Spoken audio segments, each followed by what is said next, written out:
नमस्कार. आत्मा मालिक.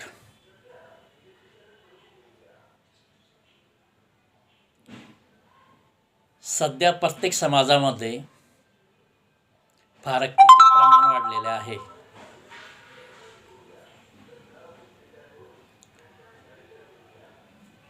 यावर आपण जर चिंतन मंथन केलं तर लक्षात येईल की फारकतीचे प्रमाण का वाढत आहे.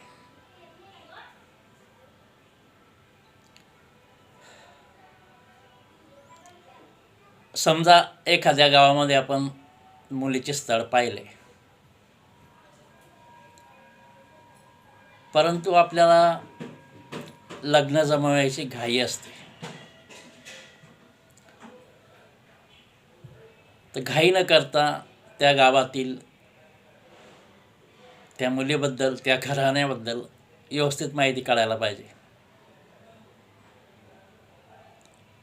जेव्हा तुम्हाला खात्री पटेल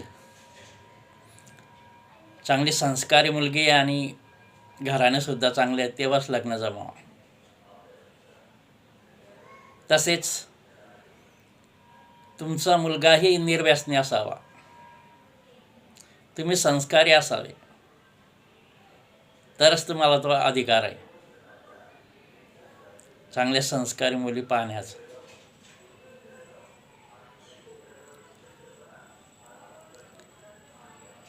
आपण खूप घाई करतो. कोणी बाहेर गावाला राहते आणि नातेवाईकांकडून स्थळ जमवून घेते. भरपूर ठिकाणी आपण वेगवेगळ्या विषयावर घाई करतो, हे खरं आहे. परंतु मग जे लग्न जमवायचं त्या ठिकाणी घाई का करता तुम्ही? ती मुलगी आयुष्यभरासाठी तुमच्या आयुष्यात येणार आहे, त्या ठिकाणी घाई करू नका. घाई केलं तर मग फारकतीचे विषय निर्माण होतात. कोर्ट कचोरी, पैसा देणं, हे सर्व गोष्टी त्याच्यात येतात.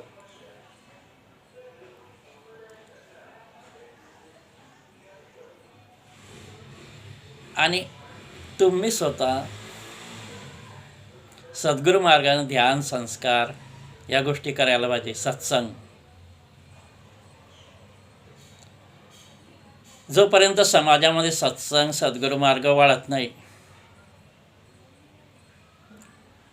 तोपर्यंत चांगल्या मुलीही मिळणं अशक्य असतात.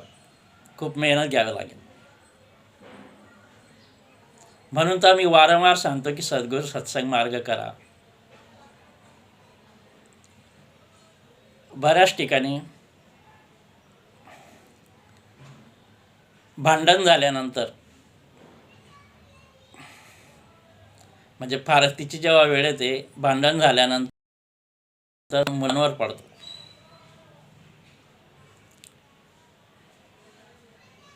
तुम्ही फारकतीचे प्रयत्न करत असता, परंतु मुलांची खेचाताण होते.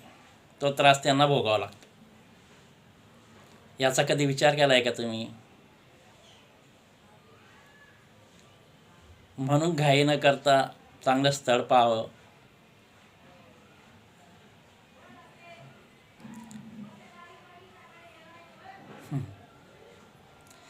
कारण की जोपर्यंत तुम्ही या गोष्टीसाठी मेहनत घेत नाही, संस्कारी मुलगी पाहण्यासाठी किंवा निर्व्यसनी मुलगा पाहण्यासाठी, तोपर्यंत तरी लग्न जमवू नका.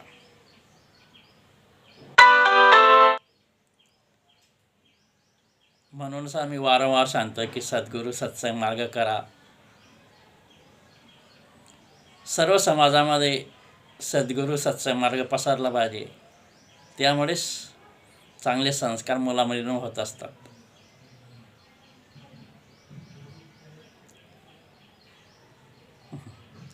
ठीक आहे, आजच्या पुरता एवढंच. आत्मा मालिक. धन्यवाद.